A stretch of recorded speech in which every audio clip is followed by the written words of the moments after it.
¿Tiene que comer de manera diferente un deportista y una persona que comienza a hacer deporte? Lo más importante en la alimentación cuando se hace ejercicio son los carbohidratos o es la proteína. ¿Es bueno hacer ejercicio en ayunas?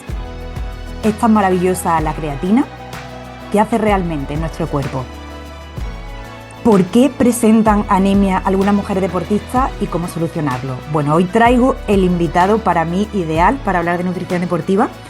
Desde mi inicio en el mundo de la nutrición, más aún desde mi inicio en el mundo laboral, ya enfocado a la nutrición, con el foco puesto en la nutrición deportiva, no porque me lo propusiera realmente, sino porque era algo que no podía evitar, era lo que más me apasionaba. Un mundo tan diferente, enfocado en la dietética y que en la universidad realmente no había profundizado. El invitado que tengo hoy que presentaros fue para mí en gran medida responsable de que empezara con mi andadura como conferenciante, docente, y me dio la oportunidad de contar lo poco que sabía. Me permitió formar parte ni más ni menos que junto a él y a Pedro Carrera y otros compañeros de sus cursos, conferencias, congresos. A mí y a otros compañeros como por ejemplo Carlos Ríos, nos sacaste de la guardería, como yo suelo decir, y nos diste voz.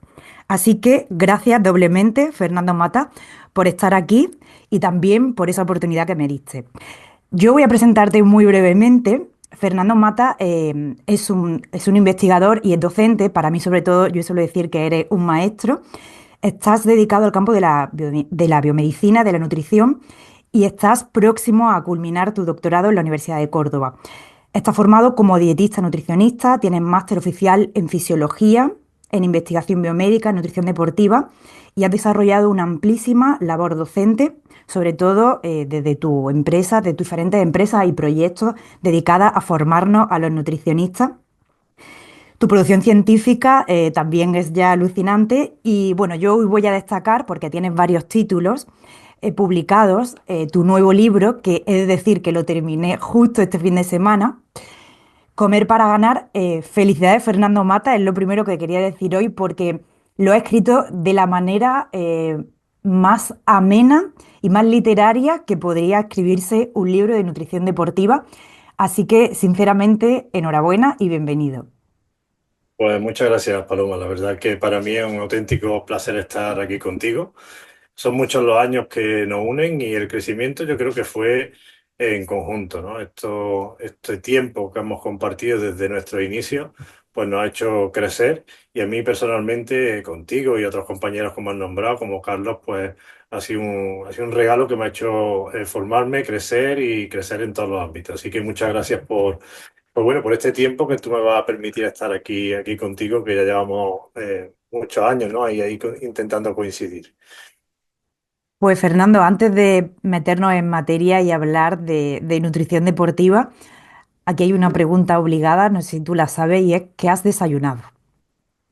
Pues mira, yo tengo la fea manía de desayunar y probablemente muchos me lo criticarán. No es lo que suelo hacer siempre, pero de forma cotidiana y ya durante muchos años, si no voy a entrenar por la mañana, lo que tomo es un café solo. Un café bastante largo, bastante extenso y eso es lo que suelo tomar para desayunar. Nada más. Suelo tomarme mi café y a funcionar. Cuando empiezo a entrenar, la cosa cambia. O sea, cuando entreno por la mañana y dependiendo del tipo de entreno, pues ese desayuno puede cambiar. Bueno, ahora nos dirás, al final cuando nos expliques si hay que tomar o no carbohidratos antes de entrenar, ya nos contarás qué desayunas cuando entrenas. Antes de empezar a hablar de carbohidratos, de nutrición deportiva, una pregunta que sinceramente se me acaba de ocurrir, porque tiene otros títulos publicados relacionados con la nutrición deportiva y yo me he leído, tengo en mente ahora mismo tu libro, a lo mejor el que más me ayudó, sobre todo por la cantidad de referencias que incluía, y se me ha tornado muy diferente este nuevo libro. ¿Por qué decidiste dar esa vuelta y escribir un libro con este formato, ¿no? Sabes que al final, pues, bueno, me ha recordado incluso algunos títulos que tenemos traducidos americanos de otras temáticas, donde con esos ejemplos y con esas anécdotas, pues nos hace realmente que sea mucho más ameno y al final profundiza en lo que tú quieres, ¿no? En esos temas, pues, más candentes en nutrición deportiva. Pues Paloma, me gusta mucho esta pregunta porque me remite hacia atrás a una conversación que tuve con alguien que es muy especial para mí, que es mi tío, una persona ya con 85 años, que ese primer libro que tú has leído, como dices, de nutrición deportiva, que era muy técnico, más enfocado al ámbito universitario, yo se lo regalé y él lo leyó varias veces y me decía, tío, yo no entiendo nada de esto, tú tienes que escribir para el mundo, para que la gente lo entiende, no para unos cuantos, ¿no? Al final eso que me lo dijo hace ya muchos años, de alguna forma me hizo pensar y además me ha puesto en el camino de lo que hacéis mucho y lo hacéis muy bien, ¿no? Que es acercar lo más técnico a todo el grueso de la población, que creo que es algo que nos olvidamos cuando hacemos muchas veces ciencia y que es que la ciencia tiene que llegar a la calle y tiene que entenderse por parte de todo el mundo. Así que a partir de ahí, pues empecé a darle vuelta y algo que tú sabes que me apasiona, como la nutrición deportiva, pues dije, bueno, vamos a intentar acercar la nutrición deportiva a través de historias de deportistas, ¿no? Conocidos a lo largo de muchos años, pues vamos a intentar acercarla a la población, a todo aquel que quiera aprender algo, humildemente lo digo, de nutrición deportiva. Yo estaba revisando mi estantería que me has visto y obviamente está aquí, Nutrición Deportiva Aplicada, guía para optimizar el rendimiento y tengo aquí en la otra mano Comer para ganar. Claro, no hay color. Yo he de reconocer que he utilizado, como te decía, este libro, Nutrición Deportiva Aplicada, pues como un libro de consulta, de referencia. Hay capítulos a veces muy cortitos, pero cargados de esas referencias que nos aporta el libro. Pero yo recomiendo, nos estarán escuchando muchos deportistas que sin duda, bueno, pueden adquirir los dos títulos, por supuesto, pero que Comer para ganar les va a resultar muy ameno y de verdad, al final los libros también están hechos para que disfrutemos ese ratito de lectura, que para estudiar ya tenemos también otras vías. Y Fernando, la primera pregunta que quiero hacerte es en relación precisamente al concepto de nutrición deportiva. Cuando decimos que nos dedicamos a la nutrición deportiva, ¿eso qué es? ¿No? Como podría preguntar a nuestra tía, a nuestra madre. Claro, pues es una buena pregunta con difícil respuesta, ¿no? Porque realmente cuando hablamos de nutrición deportiva, quizás el término se ha desvirtuado un poco, ¿no? La gente piensa que o bien solo nos dedicamos a poner fuerte a la gente, o bien solo a que alguien esté estéticamente muy bien cuando va al gimnasio, o solo nos dedicamos al campo del rendimiento y dentro del rendimiento, desafortunadamente, solo al fútbol, ¿no? Que parece que no hay más deporte que el fútbol, que a mí me gusta y no tengo nada en contra, y he trabajado y trabajo con futbolistas, pero realmente hay mucho más allá que el fútbol. Entonces, como que hay ahí varios pensamientos que suele tener la población sobre nosotros, que desvirtúa realmente todo lo que nosotros hacemos con los deportistas, que es no solo mejorarles su rendimiento, en el caso de que sea subjetivo, también su composición corporal, en el caso de que sea subjetivo, pero yo siempre me gusta remarcar algo y que además creo que en el libro lo intento recoger, que es la importancia que tiene el preservar la salud también en los deportistas. ¿Y por qué digo esto? Porque durante muchos años nos han vendido la idea de que el deporte de élite o el deporte de cierto rendimiento no es salud.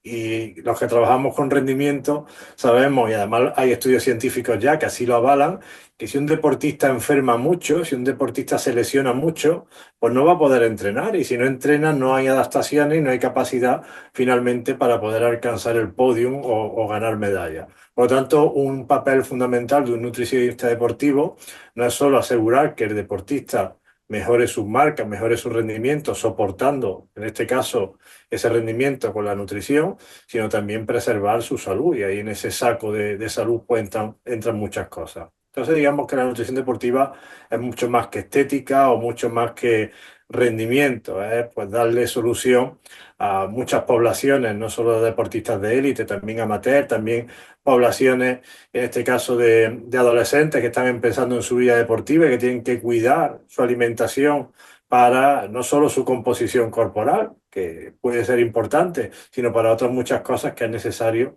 en esa etapa de la vida para afrontar con éxito y posteriormente su rendimiento y su vida deportiva.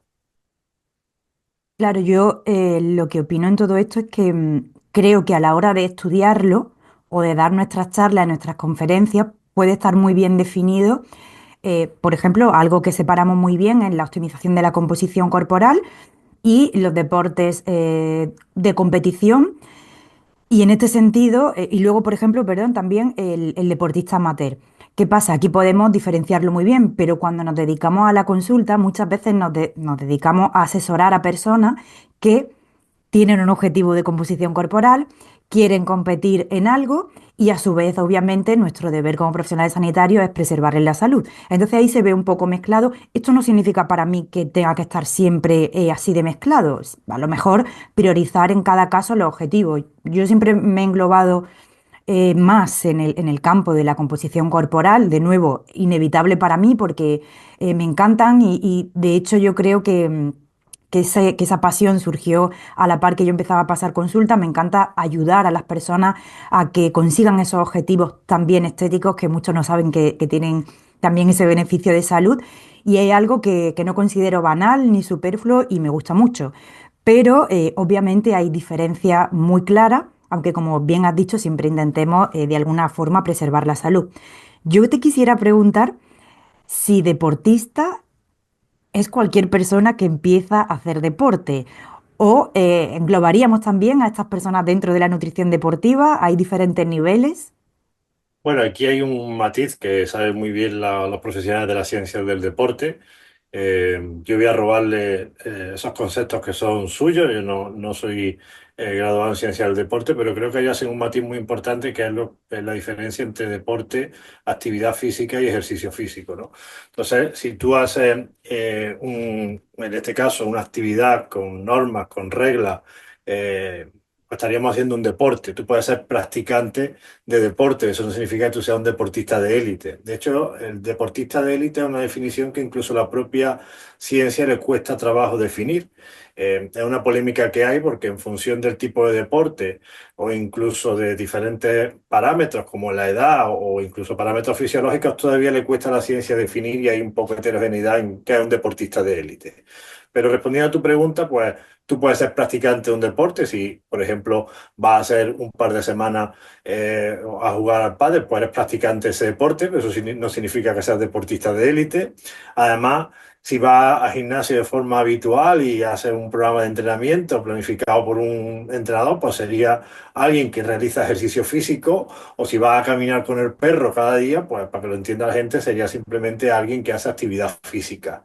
Entonces yo creo que son matices diferentes que nos llevan también a intervenciones diferentes desde el punto de vista nutricional. No es lo mismo lo que necesita aquel o aquella que pasea al perro media hora cada día que el que va al gimnasio cada día con un fin determinado y con una programación hecha por un entrenador para el objetivo que busque esa persona, el que realiza 2 partidos de pádel a la semana como practicante de ese deporte, o bien un deportista de élite que ya, o deportista profesional que ya está sometido a un programa de entrenamiento y a las reglas de ese deporte, con las exigencias de ese deporte, que le van a llevar a que sus requerimientos, sus necesidades, todo sea totalmente diferente. Entonces, el abanico, como tú ves, un poco se amplía, ¿no? Y eso nos hace también que entendamos que la intervención tiene que ser diferente. Esta pregunta te la hago porque muchas veces cuando nos escuchan o hacemos una publicación enfocada a estos deportistas con más exigencia o incluso personas que puedan leer ese tu libro, podrían aplicar esas premisas bueno, y esas formas de comer, incluso ese uso de complemento o de ayuda ergogénica. Se me vienen a la cabeza ayuda ergogénica a base de diferentes tipos de carbohidratos, cuando en realidad esas estrategias dietéticas, esos complementos, esa ayuda ergogénica a esa persona no solo no le ayudan, sino que le pueden empeorar su salud.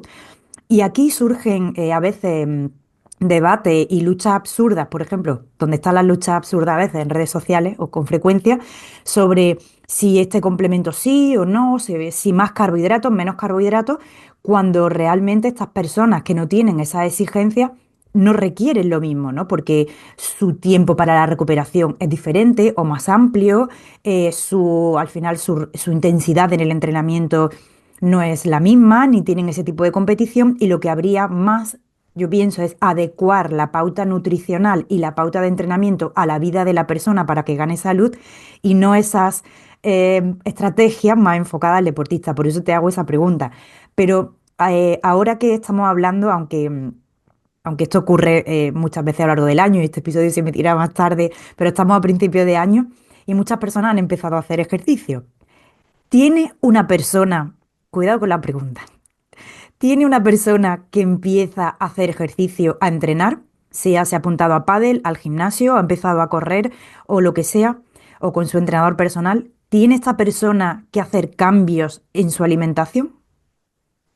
Vamos a ver, realmente si tú quieres cambiar y si tú quieres, por ejemplo, mejorar algún aspecto de tu vida, eso significa que hay algo que estás haciendo que no te está acercando a aquello que buscas. Por lo tanto, probablemente tengas que hacer pequeños cambios. Fíjate que matizo lo de pequeños cambios, porque la avaricia y en el tiempo que vivimos, ¿no? Que todo nos gusta rápido y grueso, o sea, hacer grandes cambios y rápido, eso no nos lleva a nada, simplemente más que al fracaso, o sea, que no consigamos ese objetivo que buscamos. Pero respondiendo directamente a tu pregunta, creo que sí, si tú quieres realmente acercarte a ese propósito que buscas, al final tenemos que cambiar, como digo, pequeñas cosas y una pequeña cosa que representa al final algo muy importante es la alimentación.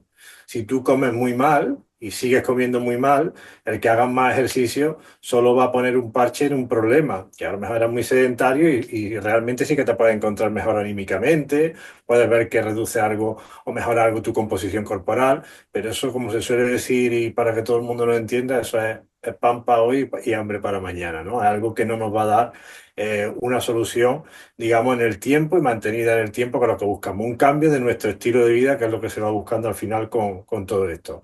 Pero yo creo, respondiendo a tu pregunta, que sí, que hay que empezar a decir, bueno, pues si voy a empezar a hacer ejercicio, y yo creo que estas cosas, y hay estudios que esto no lo muestran, se refuerzan la una con la otra, voy a intentar también empezar a implementar pequeños cambios de mano de un nutricionista, si puede ser, de una nutricionista, si puede ser, en mi alimentación. Y esa sinergia al final entre la alimentación y el ejercicio físico, pues probablemente llevarán a que esa persona alcance su objetivo no solo de forma más pronta, sino de forma más segura. No es tanto la prontitud, sino la seguridad de cómo se consigue ese objetivo. Sí, yo quisiera añadir aquí que nadie empieza a hacer ejercicio con la excusa de ahora puedo comer más y peor incluso porque hago ejercicio. Este fue mi primer artículo de mi vida en nutrición deportiva. Decía, el deportista no tiene que comer más, tiene que comer mejor porque encima está induciendo más daño controlado a su cuerpo, ¿no? A sus tejidos, necesita esa recuperación. Y es lo que nos viene a decir, o lo he entendido así, como que ya que inicias este buen hábito de empezar a hacer ejercicio y entrenar, punto número uno, enlázalo a comer mejor y dos, esas necesidades que va a tener tu cuerpo van a ser mayores, más exigentes y digamos que una cosa va a enriquecer la otra. Claro, y hay muchas otras cosas, ¿no? Porque al final no solo somos lo que comemos, no solo somos cómo nos movemos, también es cómo dormimos. Entonces ahí al final nuestra salud es multifactorial, ¿no? Y como nos encontramos es algo multifactorial. El problema es que muchas veces lo queremos todo de golpe y tú eso lo sabes muy bien, que tienes muchísima experiencia en consulta y te llegan los pacientes que quieren todo ya. Y esa prontitud, que es la vida en la que vivimos, ¿no? Del ya o del quiero todo para ayer es muy complicada de gestionar porque nos lleva al fracaso en la intervención, a la falta de adherencia y que al final ese gran propósito de quererlo todo se termine traduciendo en no conseguir nada. Entonces, bueno, hay que ir dando pequeños pasos, como tú dices, que se acompañen y que tengan sentido. Si yo voy a implementar ejercicio físico en mi vida y eso tiene unos requerimientos y unas demandas determinadas, incluso, como tú dices, para una correcta recuperación tengo que manejar mejor mi alimentación, pues voy a implementar una mejor alimentación a la que estoy haciendo.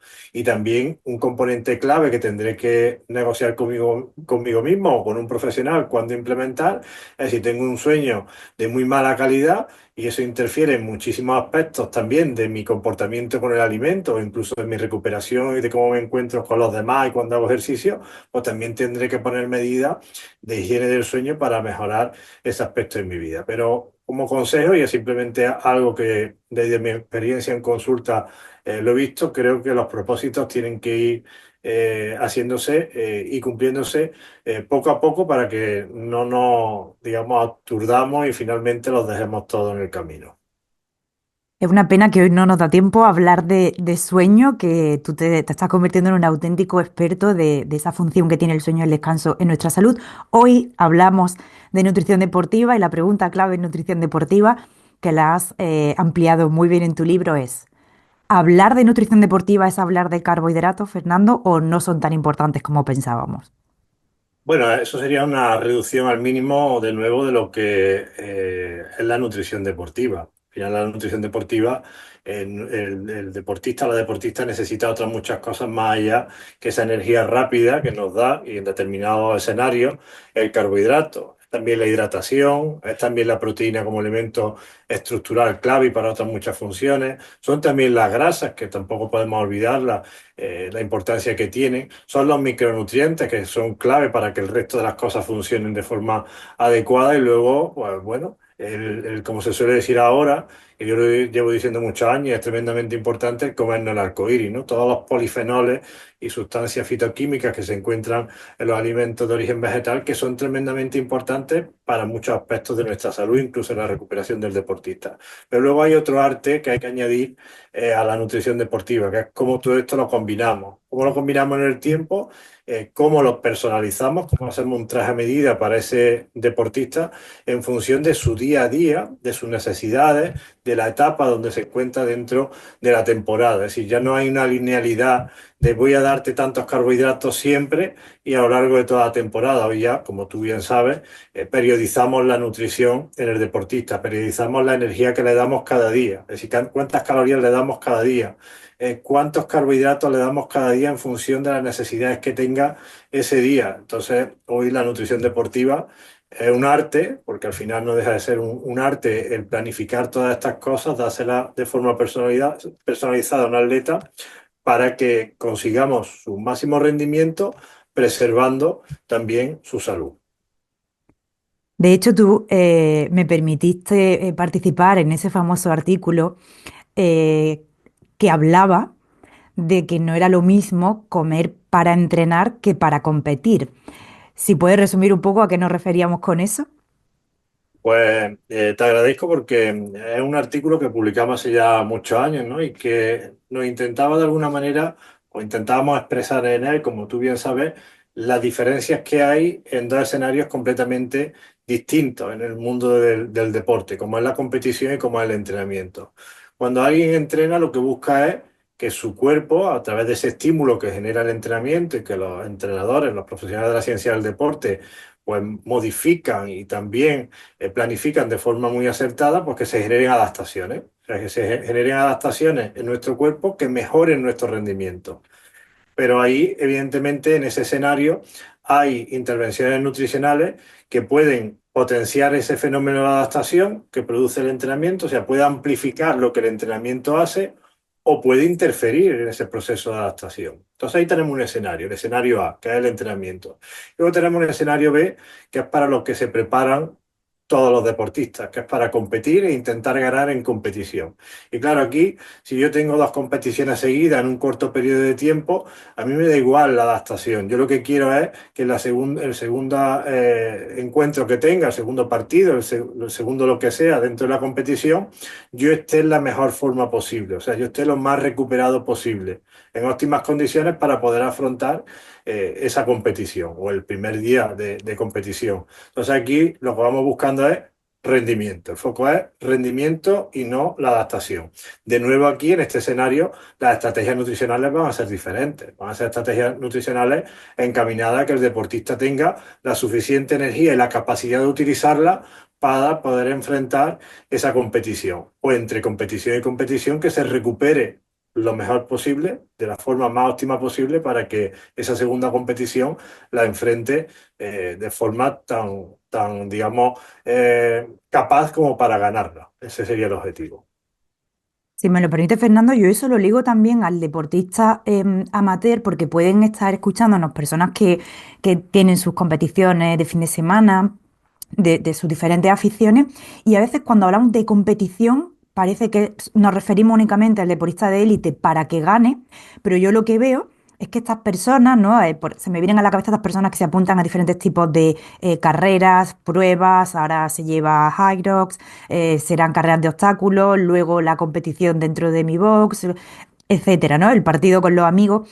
Y yo eso lo aplico para este tipo de pruebas también, porque para mí se asemejaría al competir y ganar, como tú bien has mencionado, el recuperarte. Porque si estos deportistas, entre comillas amateurs, pero con esa alta exigencia, no recuperan bien y no cuidan la máquina, como yo les digo, va a llegar un punto en el que su hobby, su afición y esos beneficios del deporte no los van a tener.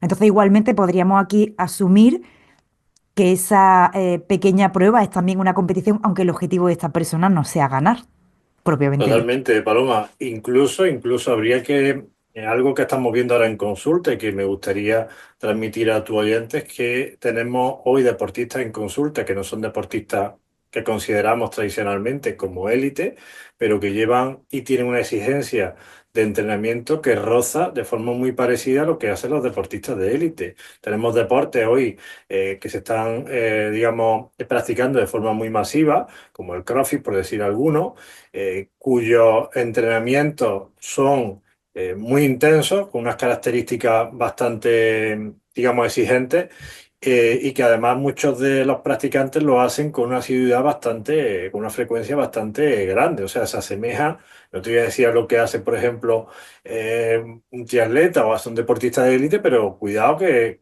están muy próximos a un entrenamiento tan exigente como muchos deportistas que tú y yo podemos pensar ahora mismo que tenemos en consulta. ¿Qué quiere decir con esto? Que ante ese tipo de entrenamientos tan exigentes, nosotros también tenemos que poner medidas extraordinarias desde el punto de vista de la nutrición. O sea, no es yo voy a entrenar 2, 3 horas diarias con unas características de entrenamiento tan sumamente exigentes y como comía hace 4 años cuando nació ese deporte, ¿no? Eso requiere también evaluar cómo es ese entrenamiento para darle de forma paralela una nutrición adecuada. Y esto muchas veces no se tiene en cuenta. Hablando de estos carbohidratos y de estas estrategias también relacionadas con el entrenamiento, ¿qué es eso, Fernando, de dormir vacío y entrenar lleno? Bueno, eso es una estrategia que ya se lleva años postulando e investigando, e incluso utilizando por parte de muchos profesionales, que lo que trata es de buscar en periodos de entrenamiento deliberados, es decir, periodos de entrenamiento donde nosotros, junto con el entrenador, eh, mantengamos y creamos que es oportuno hacer, pues que el deportista por la noche corte su consumo de carbohidratos después del entrenamiento que haya hecho a última hora del día y por la mañana, cuando vaya a entrenar, tampoco incorpore carbohidratos con el fin de que haya una baja disponibilidad de este nutriente en el organismo. ¿Qué conseguimos con eso? ¿Qué nos dice la ciencia que se consigue con eso? Pues mejorar la función de nuestras células, para que todo el mundo lo entienda, ¿no? Mejorar la capacidad que tienen nuestras células de poner en marcha ciertas adaptaciones que van a repercutir, por ejemplo, en un mayor uso de la grasa o en que aumente el número de mitocondrias, que seguro que los oyentes saben lo que es esa central energética de nuestra célula, que en los últimos 10 años ya se está convirtiendo su conocimiento en algo más que simplemente una central energética, ¿no? Sabemos que es fundamental para nuestra salud. Bueno, pues en definitiva, con ello conseguimos amplificar ciertas adaptaciones que se producen por el entrenamiento cuando cortamos ese consumo de carbohidratos en esos momentos previos al entrenamiento, en la noche de antes y en el desayuno o en el momento de la mañana antes al entrenamiento. Yo tanto para esta estrategia de entrenar vacío y competir lleno o dormir vacío pero entrenar lleno, yo sí que recomiendo que aquí se pongan en manos de un nutricionista porque sí que considero que puede tener sus beneficios. Ha hablado de la optimización de la composición corporal, de la pérdida de grasa, incluso de esas adaptaciones a nivel metabólico, la famosa flexibilidad metabólica, pero hay una línea muy fina en estropear precisamente las adaptaciones al entrenamiento o incluso riesgo de lesión o en definitiva a veces, Fernando, de que estas estrategias, lo voy a decir así con palabras llanas, amargan a la persona y está como incómodo y no entrenando bien y sintiéndose mal y no conseguimos con ello lo que en realidad se pretendía, ¿no? Entonces siempre consensuarlo con el nutricionista yo lo veo más adecuado. Y otra pregunta muy, muy repetida demasiado simple, pero yo te la voy a transmitir así, que nos hacen nuestros deportistas y las personas más de a pie es, ¿qué tengo que comer después de entrenar? ¿Cómo sería esa ingesta después de hacer ejercicio más óptima o más ideal? Bueno, pues la verdad que hay una respuesta que siempre es cierta, ¿no? Que es depende. Y es cierta porque al final, como tú bien decías, ¿no?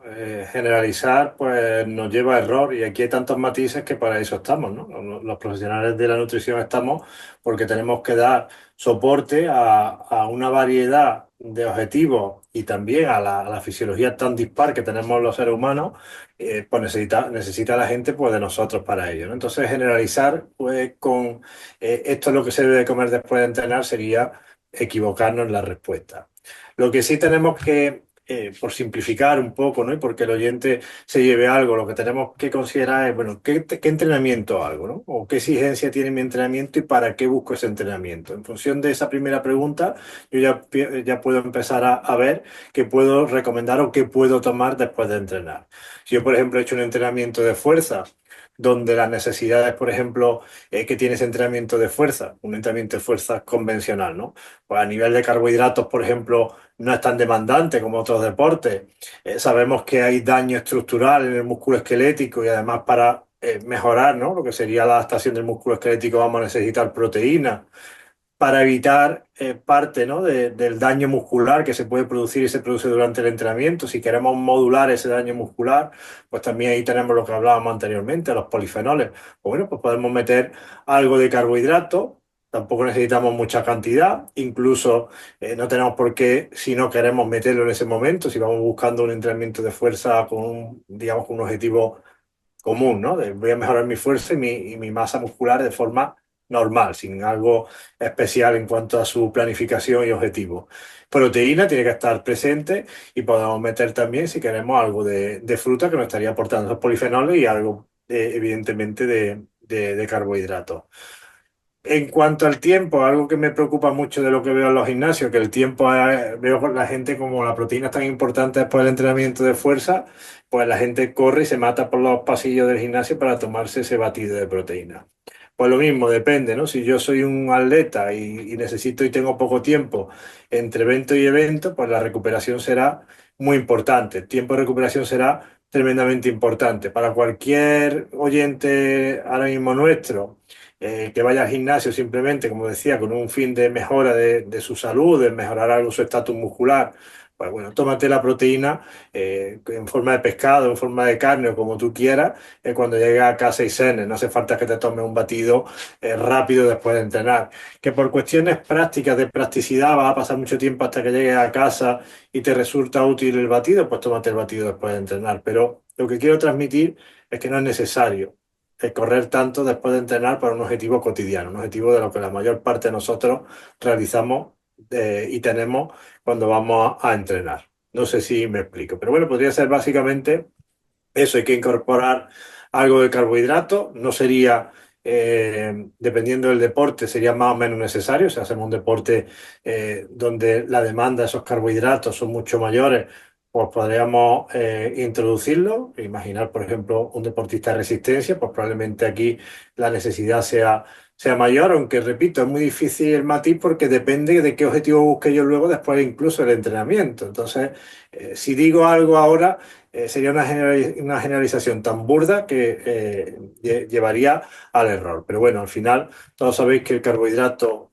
es importante, que la proteína es importante, que la grasa también es algo importante y que las proporciones o su eliminación, o sea, o el que no aparezca después del entrenamiento, va a depender en este caso de qué necesidad tenga o qué objetivo tenga el deportista. Si quieres que maticemos algo para tu oyente, lo podemos matizar o No, algún está ejemplo. genial. En tu libro habla muy bien y lo explica, ¿no? Esas horas que hay justo después del entrenamiento para la resíntesis de glucógeno y cómo eso induce ciertas adaptaciones, pero tú ahora has puesto un ejemplo claro de que puede que esa persona que ha ido un ratito al gimnasio, puede que hasta su depósito de glucógeno no estén vacíos. Entonces, esto es muy importante porque por eso te decía desde el inicio matizar a estas personas que hacen ejercicio y que empiezan a aplicar en sí mismas cuestiones que nosotros comentamos o enseñamos aplicadas a otra intensidad. Ni siquiera estamos hablando de que tenga que ser un deportista de élite, sino otro tipo de intensidad de entrenamiento. Pero efectivamente habrá que analizar, oye, tú qué has entrenado y qué objetivo tienes, porque puede que si tu objetivo es la pérdida de grasa, no puedes estar tomando hidratos de carbono em, rápido durante todo tu entrenamiento porque tu objetivo va en contra de eso que estás haciendo. Y eso, Paloma, perdona, es algo súper interesante porque es algo que yo observo mucho cuando voy a comprar en el supermercado, miro mucho la cesta de la compra, pero cuando voy al gimnasio, miro mucho también que llevan las personas en la mano o cuando están en la cinta, cuando están en una elíptica o en cualquier otro momento para tomar o beber. Y ver gente que tiene como objetivo la mejora de la composición corporal y lo ve, por ejemplo, con una bebida deportiva, ¿no? O ve incluso en el vestuario gente que no, que va allí simplemente con ese objetivo, ¿no? Con el que tú decías, mejorar su composición corporal, reducir la grasa corporal. Y lo ves tomando un gel para deportistas que está enfocado para deportistas de resistencia cuando la duración de ese deporte es superior normalmente a los 90 minutos. Entonces dices tú, esto choca, ¿no? Choca con tu objetivo, estás chocando, no vas a conseguir ese objetivo o lo vas a conseguir con mucha más dificultad porque estás introduciendo una estrategia que no es para ti, no es para ese objetivo que estás buscando. Y ya que he hablado de bebidas de hidratación, yo creo que la hidratación en el deportista sigue siendo algo bastante más desconocido. ¿Qué tendría que beber una persona antes, durante o incluso después de hacer ejercicio? Vamos a poner dos casos, ¿vale? Para centrar un poco el tiro. Esta persona que va a entrenar la horita típica que entrenamos todos al día. Y luego ya si quieres nos vamos a una persona que tenga un entrenamiento pues, de más larga duración. Estas personas que el fin de semana tienen su rodillo, su tirada larga, algo así. ¿Qué habría que beber? Y si hay que dividirlo entre antes, durante y después.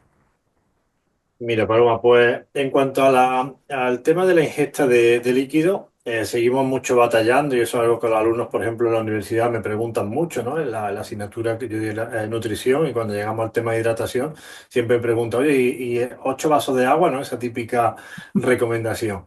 Pues realmente tenemos un estímulo o tenemos, digamos, un sensor muy poderoso que nos despierta el deseo por beber, que está en el hipotálamo, en una estructura de nuestro cerebro y que está de alguna manera comandado por la sed. De manera que cuando tenemos sed, nuestro cuerpo ya nos está diciendo que necesitamos ingerir líquido. Cierto es que podemos discutir y hay matices para todo, y hay matices para todo, ¿no? Si funciona bien, no funciona bien, en fin. Pero básicamente lo que quiero decir con esto y por simplificar es que realmente nosotros deberíamos de beber agua cuando tenemos sed. Y en ciertos momentos, en ciertas circunstancias, en ciertos escenarios, pues quizás nos tendríamos que esforzar a beber un poquito más de agua, ¿no? En ambientes, por ejemplo, donde la termorregulación es complicada, ¿no? La temperatura es muy elevada, si tenemos cierta edad, en fin, ahí podríamos comprender o con ciertos deportistas que tendríamos que esforzarlos quizás a beber agua en ciertos momentos. Pero para alguien que cotidianamente va al gimnasio, que hoy los gimnasios, si algo tienes que ni siquiera pasas calor, ¿no? Que tienes aire acondicionado, la temperatura es confortable, estás haciendo un deporte a una intensidad en la mayor parte de las veces muy baja, ¿no? Que con poca sudoración, que al final es donde perdemos ese líquido para intentar mantener temperatura. No habría ninguna recomendación especial más allá de adecua tu hidratación a base de tu estímulo, en este caso, de la sed. No hay más. Yo no, eso de las bebidas deportivas en los gimnasios, ¿no? Como suelo ver, o el beber obligándonos agua cada X tiempo, de intentar tomar 3 4 litros de agua al día. No tiene sentido, porque es que no solo nosotros incorporamos agua a través de la propia agua, ¿no? Sino también a través de los alimentos. Y si tú tienes, por ejemplo, una alimentación donde haya una buena fuente de alimentos de origen vegetal, estás incorporando ya bastante también agua. Y aparte nosotros producimos agua, que es el agua metabólica. En definitiva, que habría que matizar muy bien en ese sentido cuánta agua beber. Y hay algo que lo matiza muy bien, que es tu propio estímulo de la sed.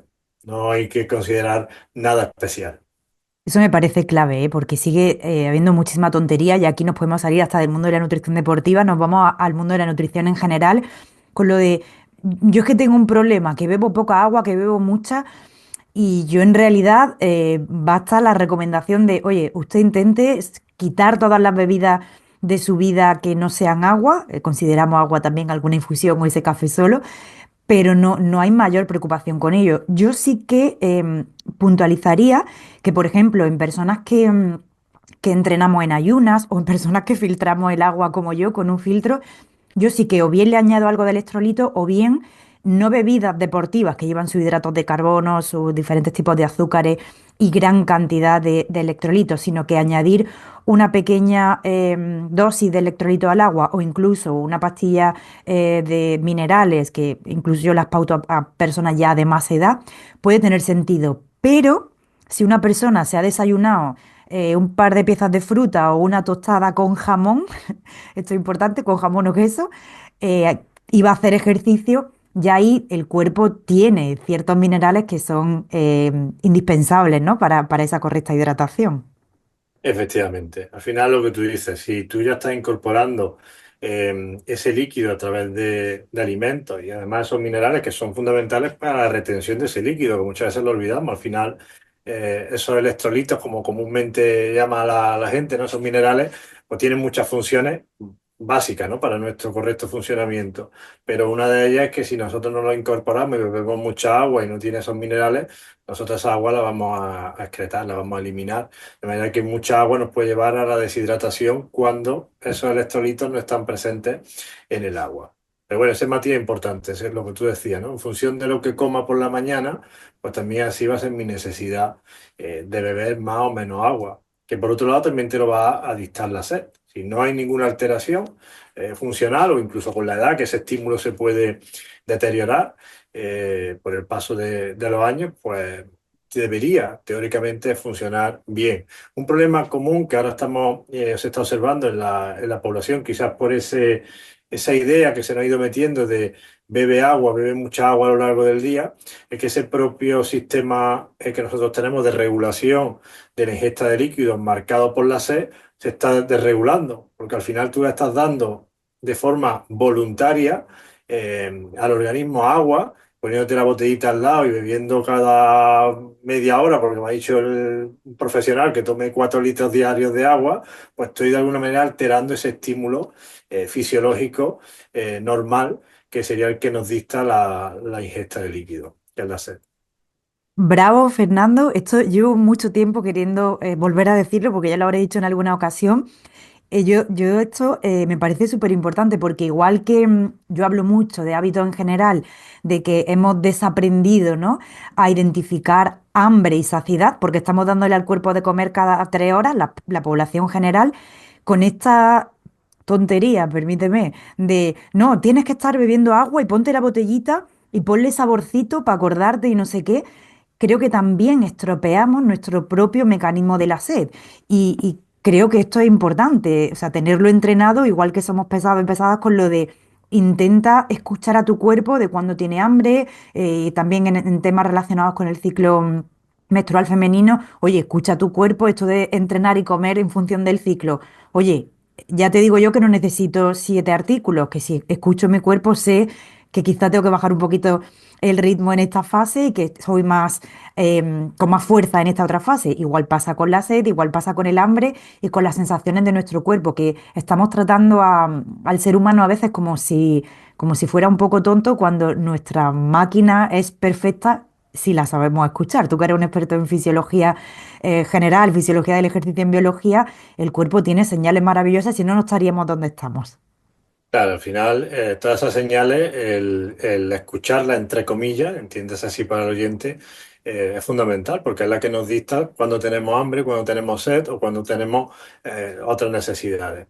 Es cierto también que yo soy un poco, con perdón la expresión, jodido, ¿no? En el sentido de que quiero siempre buscar un poco más allá, en el sentido de que la simplificación, muchas veces cuando simplificamos mucho el mensaje, no lo digo por ni mucho menos por ti, digo en general lo que se está escuchando, caemos en el error. ¿Y por qué digo que caemos también en el error? Porque claro, decimos, no tenemos que beber, como yo decía, de forma continua agua, pero siempre hay matices y para eso estamos nosotros para entender que hay personas, determinados grupos de población, que pueden tener una mayor necesidad de agua, como decía, porque esto no funciona bien, como pueden ser los adultos mayores, o podemos tener ciertas profesiones como puede ser un docente o como puede ser alguien que se dedique a la música, ¿no? Que cante, que necesita o tienen unos mayores requerimientos de hidratación simplemente porque están perdiendo, están necesitando más líquido porque están perdiendo más agua, ¿no? Pasa lo mismo que con un deportista de resistencia que además compite o entrena a altas temperaturas. Pues hay que valorar también que los requerimientos de agua en esa persona, pues probablemente vayan un poquito más allá de la sed, ¿vale? Por eso siempre hay matices más allá de lo cotidiano. Y de nuevo, pensando en beber algo, hay muchas modas y muchas cuestiones por las que te podía preguntar, pero me voy a quedar con una que surgió hace unos años y está resurgiendo, que es la de tomarse un zumo de remolacha. Vimos a muchos deportistas que ejecutaban esta acción y, bueno, yo veo que vuelve a la luz. ¿Y qué sentido tendría tomarse zumo de remolacha? Que tú por ahí antes has mencionado algo de estos micronutrientes tan importantes también en la nutrición deportiva. Bueno, pues la remolacha en el mundo del deporte se pone de moda porque tiene un compuesto, que para que la oyente lo entienda, bueno, básicamente son los nitratos que en nuestro cuerpo por varios pasos son capaces de convertirse en un gas muy importante en nuestra salud, que es el óxido nítrico. El óxido nítrico, una de las funciones principales, son muchas las que produce, pero una de las funciones principales que genera en nuestro cuerpo es aumentar el calibre de nuestros vasos sanguíneos, vasodilata. ¿Con eso qué se consigue? Pues que haya un mayor aporte de nutrientes, en este caso al territorio que puede estar activo como es el músculo esquelético. Si hay más nutrientes que llegan, más oxígeno que llega, pues mi rendimiento puede mejorar. Eso es una de las funciones. También se ha visto que tiene funciones directas a nivel de la contracción del músculo esquelético, ¿no? Entre otras. Y luego la remolacha pues también es importante porque tiene otras sustancias que la hacen tremendamente interesante, como por ejemplo la vitamina C, que también contiene, ¿no? Otros polifenoles que la hacen también interesante desde el punto de vista de la salud y la recuperación. Pero hay que tener cuidado, como siempre, otro matiz. Cuidado con los zumos, en este caso los batidos que se suele hacer mucha gente de forma cotidiana con verdura cruda, porque ya no hablamos de la remolacha, hablamos en general, ¿no? Ahora quiero aquí lanzar una idea en general de que esos batidos que se suelen tomar de verdura cruda, pues pueden contener una alta fuente o una alta cantidad de oxalatos y esta sustancia nos puede llevar a que las piedras en el riñón aparezcan. Entonces, cuidado. O sea, cuidado que eso es un matiz importante. Sí, aquí yo vería más peligrosos los famosos batidos verdes que está la gente tomándose Efectivamente. por litro.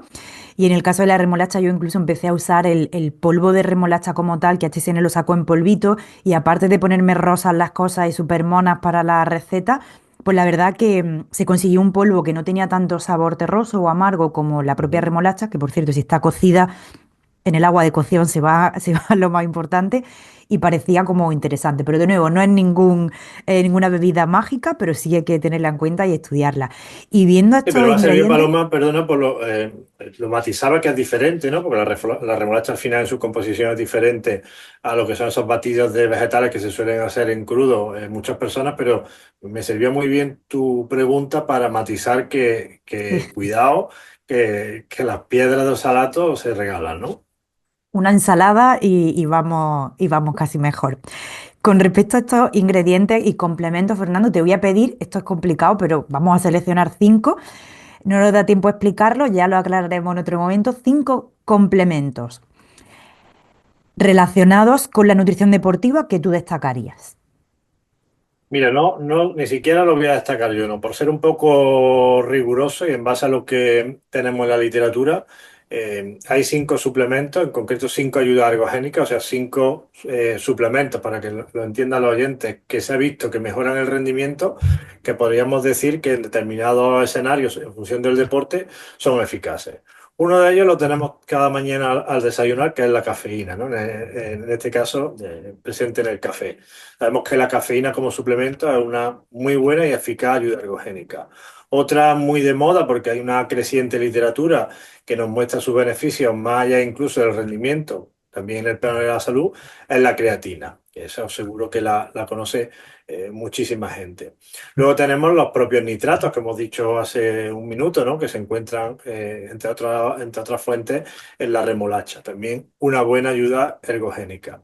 Algo poco popular, pero por los problemas digestivos que suele presentar, pero muy eficaz como sustancia tampón, o sea, sustancia que nos regula el pH a nivel de la sangre y mejora el rendimiento, tiene que ver con el bicarbonato. El bicarbonato, que es tremendamente barato, pero ya os digo, no se suele utilizar poco por los efectos secundarios a nivel digestivo, también es una de las ayudas ergogénicas que se postulan y hay evidencia suficiente para decir que son de las más eficaces actualmente.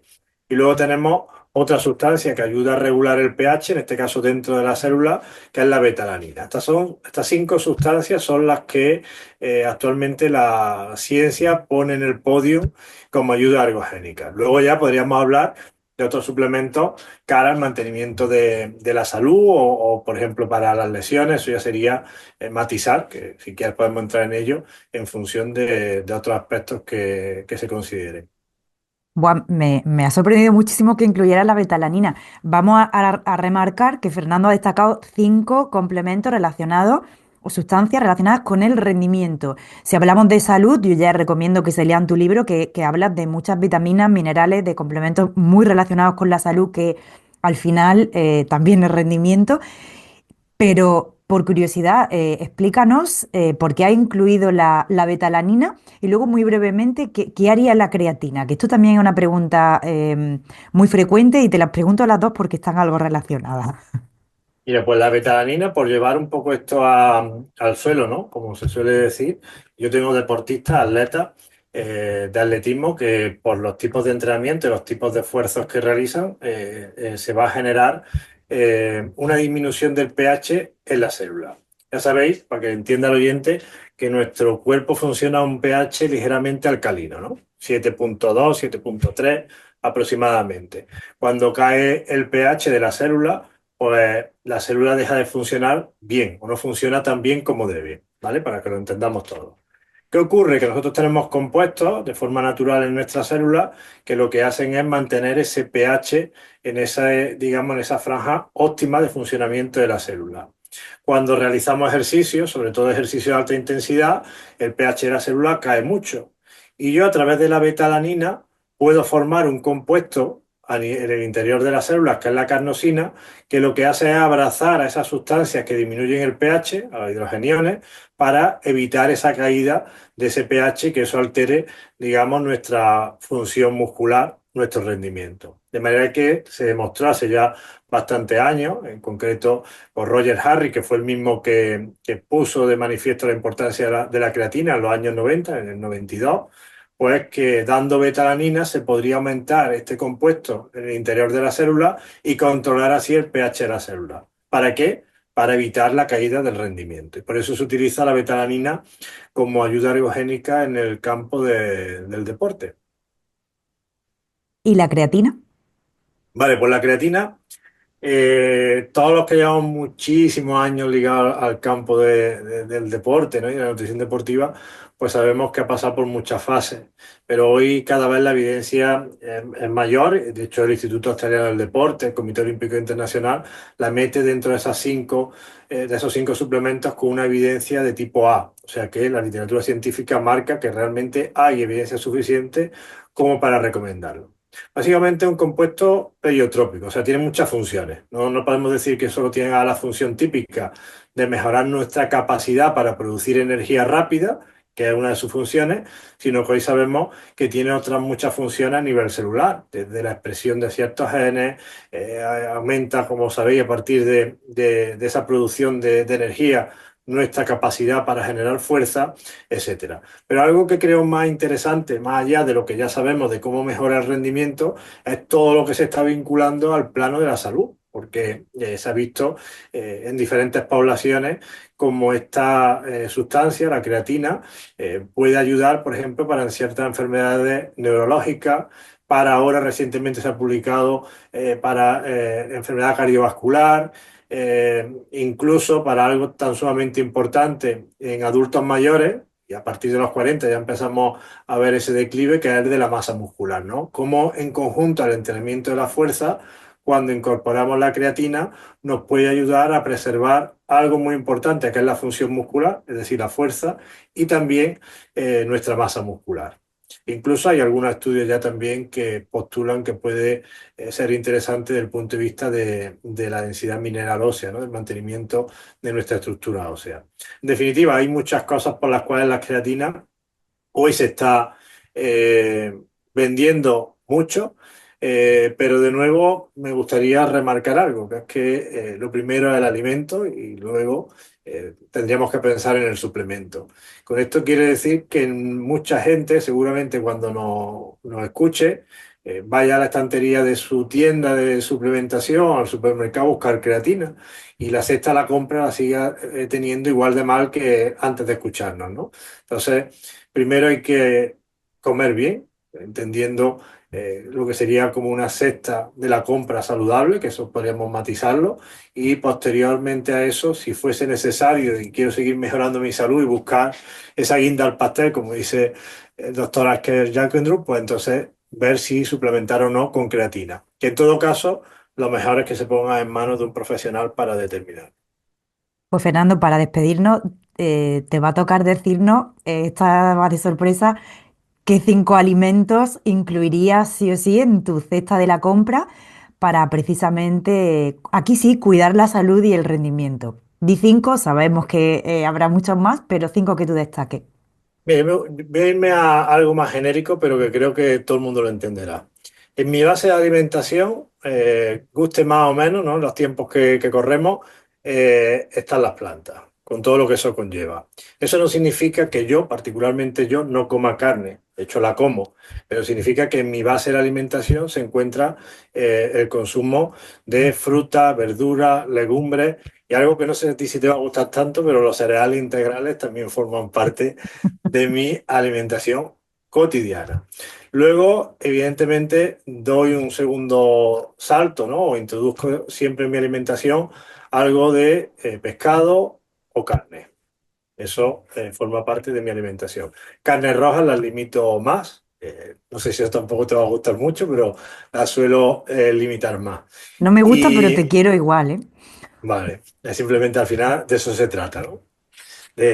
Aun teniendo puntos de vista diferentes, entendernos y comprendernos. Y yo creo que eso forma parte clave de mi alimentación, pero yo lo baso mucho en mis comidas. Nunca falta una fuente de vegetales en todo su espectro. Legumbres intento comer siempre como mínimo 2 o 3 veces a la semana. Fruta siempre, siempre después de comer, siempre a media tarde, siempre por la noche, sin ese miedo a engordar ni al hígado graso provocado por la fructosa de la fruta, todos esos mitos que corren por ahí. No le tengo miedo a eso y de hecho lo como y estoy perfectamente y no tengo ningún problema.